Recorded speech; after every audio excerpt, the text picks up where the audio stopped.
डमरुआ हे गौरा ले गेल चोर। डमरुआ हे गौरा ले गेल चोर।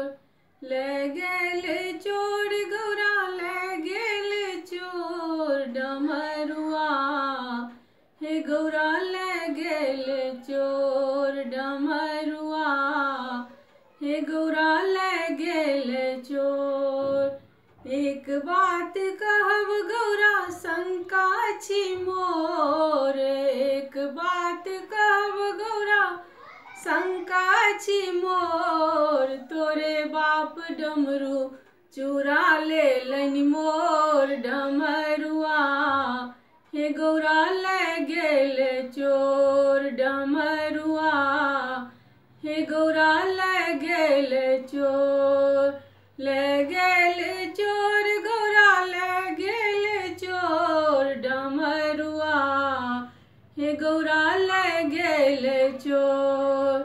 नहीं उकटू शिव नैहर मोर। नहीं उकटू शिव नैहर मोर। टुटली मरैया पर एते टिपोर। डमरुआ हे गौरा ले गेल चोर। डमरुआ हे गौरा ले गेल चोर। हम उकटब गौरा नैहर तोर। हम उकटब गौरा नैहर तोर। एक पर एक छै नैहरबा में चोर। डमरुआ हे गौरा ले गेल चोर। डमरुआ हे गौरा ले गेल चोर। ले गेल चोर गौरा ले गेल चोर। डमरुआ हे गौरा ले गेल चोर। कार्तिक गणपति लेलनि कोर। कार्तिक गणपति लेलनि कोर। चलली भवानी नैहरबा के ओर। डमरुआ हे गौरा ले गेल चोर। डमरुआ हे गौरा ले गेल चोर।